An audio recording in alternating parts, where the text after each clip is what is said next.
Let's go gambling! Aw, dang it! Aw, dang it! Aw, dang it! Aw, dang it!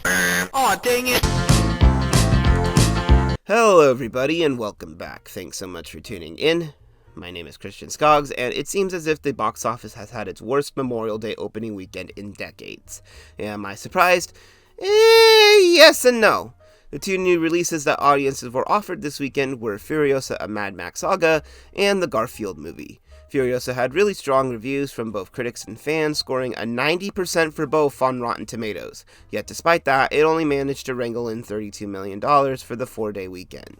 For a movie that cost an estimated $168 million, this is not good. Most R-rated dystopian action films would be popping bottles at the sight of a $32 million opening weekend, but again, when you consider the budget, it's a different story. Mad Max Fury Road is often considered one of the greatest action movies ever made, having won 6 Academy Awards, but it's important to consider that it didn't do that great at the box office. It made around $380.4 million, which given its similar price tag of around $150 to $180 million isn't terrible, but it didn't drive in the same success that, say, Jurassic World or Inside Out got a month later. There was an audience for this though, and I'd argue that the strong word of mouth helped to attract a wider crowd. In reality though, it was a very niche crowd showing up to this one.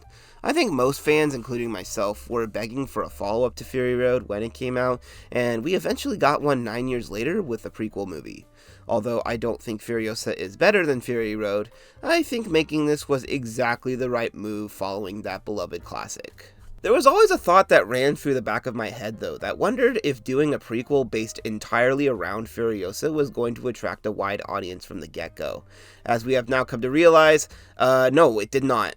Look, Furiosa is really good. I've seen it twice now, and I intend to go for a third time.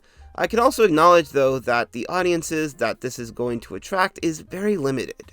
Mad Max is a very strange franchise filled with weird characters, set pieces, and ideas. These movies have always felt very disturbing, like the world it's trying to present is always just a little off in some way. Furiosa especially is much more lore-heavy than previous installments, and with that you really get an idea of just how this world works and some of the rules this society operates on. Now, obviously, the marketing is not going to show off the most explicit material these two films would have to offer, but I think it's safe to say that mainstream audiences can get a taste of the type of experience that they're in for based off some of the images the promotional material had to offer. Just because a movie is dark or weird doesn't mean that the franchise has no inherent value to it. I think the people who wanted to see this showed up. The 2 screenings I personally went to were packed, and people were really invested in the movie that they were watching. I tend to know if a movie is working for a crowd or not if people are being respectful in the theater.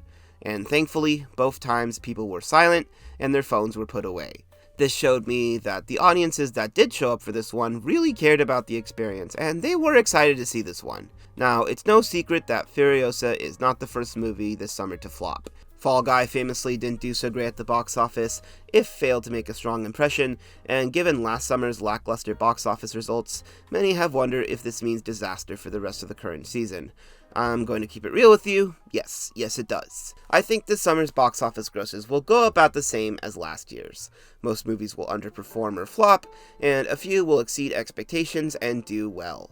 Last year, we famously had Barbie and Oppenheimer both do really well, but besides those two, Guardians of the Galaxy Volume 3 and Across the Spider-Verse, everything else had a really underwhelming performance. Remember the box office bombs of movies like The Flash, or Indiana Jones and the Dial of Destiny, or Transformers Rise of the Beasts? How about Mission Impossible Dead Reckoning, or Haunted Mansion, or Fast X, or The Little Mermaid? Do you guys see what I'm getting at? All these movies had underwhelming performances last year and failed to live up to the massive expectations that were set for them. Now, if you look at the grosses themselves with no context to the data, what you might be thinking is, oh, that's not so bad, what are you talking about? The Flash made $271.3 million. I would kill if my movie made that much. This isn't considering that the movie cost an estimated $220 million to make. That's really bad, especially given that marketing likely cost an upwards of an additional $150 million. Now let's look at all the other movies I listed and compare their box office grosses to their budget pre-marketing. Indiana Jones and the Dial of Destiny cost a staggering $295 million to make, and it made $384 million in return. Transformers Rise of the Beast cost $200 million to make, and it made $439 million. Mission Impossible Dead Reckoning cost another staggering $291 million to make, and it made $567.5 million. Haunted Mansion cost $150 million to make, and it made $117.4 million. Fast X cost $340 million to make. Guys, what are you doing? And it made $714.6 million. The Little Mermaid cost $240.2 million to make, and it made $569.5 million. The number one trend I think you'll notice here is that these movies are too damn expensive, and studios are not getting the return on investment that they're hoping for. The reality is, when you invest this amount of money into a singular project, you're hoping it'll generate huge profits for you later on. This is coming in a post-MCU landscape where those movies were regularly costing upwards of $200 million to make and getting insane profits in return.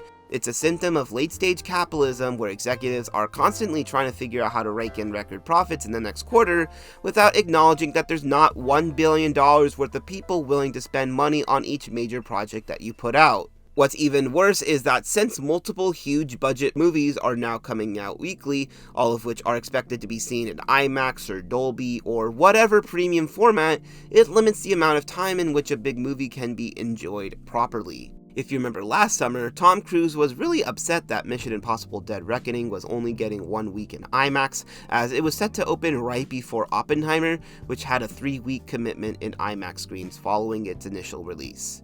You guys may or may not realize that premium screens are a big deal now. Most of these movies that are coming out are basically now either experienced on a premium screen or not at all. Whenever people are trying to figure out what is causing the downfall of movie theaters, generally you'll hear that movie tickets are too expensive, or that it's streaming, or that people are being rude in movie theaters, or that the movies coming out today are just not that good. I think all those reasons are valid. I personally am only able to see as many movies as I do and in premium formats like Dolby or IMAX because I have AMC A-List. Sometimes I'll splurge a bit and see a movie somewhere else like the TCL Chinese Theater or Alamo Drafthouse, but those are expensive experiences themselves and generally reserved for special occasions. I promise you that I would not have the money to pay for each one of those movies individually at any theater if I had to. I would also use more discretion in deciding which movies to see if I individually had to pay for each one. And mind you, this is coming from someone who does regularly go to the movies. There are many moviegoers out there who maybe see like 2 or 3 movies a year because they simply don't care to go more often. It's like me going to baseball games. I enjoy watching baseball, but I also acknowledge that I am more of a casual fan who will maybe go to 1 or 2 games a season, as opposed to people I know in my life who perhaps buy a season pass for their favorite team. To me, it's not really convenient to go to many games. Tickets are too expensive, parking's expensive, it's always crowded, and the food is also, well, expensive. Some fans out there don't mind this though, and it's their favorite thing to do. The point I'm trying to make here is that the general observations that you hear about why movie theaters are perhaps dying is accurate, but it truthfully doesn't paint a full picture of the issue at hand. People still want to go to the movies, and I promise you people will always want to go to the movies. There's something about going to see a movie on a big screen with a crowd that just simply watching movies at home will never be, no matter what sound system or TV you might have. And no, Oppenheimer and Barbie would have not done the same business on Netflix. You don't get an audience to come to your movie all decked out in pink to watch a movie on Netflix. That can only be achieved by coming to a movie theater and experiencing that movie with a crowd. Did you watch what was apparently Netflix's #1 movie on their service this weekend? Atlas? No, you probably didn't. To me, this looks like a fake movie that they played the trailer for in front of Tropic Thunder. No one can convince me otherwise. The reason these movies are flopping is because of their big budgets and late-stage capitalism. Yep, those are the 2 reasons, that's it. Most problems you have in your life are caused by capitalism, I promise you. In the effort to seek out higher profits, the only data that studios have to rely on are existing IPs and the value that they potentially bring to their brand. They see that The Lord of the Rings was once a $1 billion franchise and think, well, let's chase that again. get another Lord of the Rings movie going. They don't take into consideration, though, what audiences are genuinely interested in now, or truthfully how to safely maximize profits. In studios' mind, the way to maximize profits is to utilize familiar IPs that have a proven track record of success. Those are the movies that make the most money, and they believe in turn they can expect the least risk going back to what was once successful. The problem is, though, is that audiences don't want to just see movies with pre-existing IPs over and over again. Want proof of this? Tell me how the newly established IP Dune Part 2 is the #1 highest grossing movie of the year. I think part of the reason is because audiences are genuinely excited about the Dune franchise, and it's not something they've seen before. Audiences are hungry for more IPs, but they want new IPs. The best way to chase a new IP is to take risks on new projects, but also acknowledge that they gotta come in at a lower price tag. We have to move on from making movies for over $150 million all the time. It's been proven time and time again that your budget does not dictate the quality of film that you're gonna get.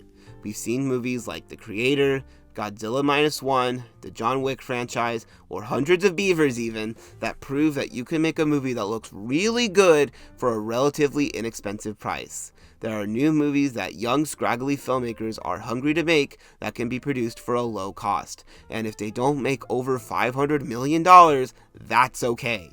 Challengers has made $86.2 million off a $55 million budget. And that's not amazing, but it's not terrible either. It's the highest grossing movie of Luca Guadagnino's career so far, so that's a big win. And it was a great movie too. I want more movies like that. You know why we keep getting Saw movies over and over again? Because they hardly cost anything to make and can turn in huge profits off what is usually a very graphic franchise that can only attract a very limited audience. I really want things to get better in the film industry and believe that with the proper guidance we can get to a place of prosperity. I'm still thinking about Cord Jefferson's speech at the Oscars when he said the following. I understand that this is a risk-averse industry, I get it. But $200 million movies are also a risk, you know, and it doesn't always work out, but you take the risk anyway. And instead of making one $200 million movie, try making 20 $10 million movies, or 50, right? 50 $4 million movies. Look, it's now getting to a point where making small budget original creative films is not only artistically the right thing to do, it's financially the right thing to do. What's great about making, say, $10, $20 million movies is that you have 10 chances for a film to make a profit, as opposed to only one chance when you place all your bets on a singular $200 million movie.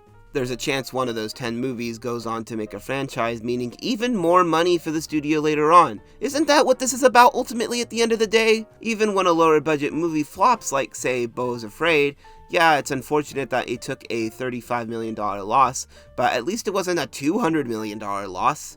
For every movie like Rise of the Beasts you make, you miss out on a movie like Hundreds of Beavers. For every Dial of Destiny, you miss out on a movie like Challengers. Furiosa, I think, is a different situation in that it's a really great movie and I appreciated its scope, but I think we can look back in hindsight and acknowledge that they should have made it for a cheaper price.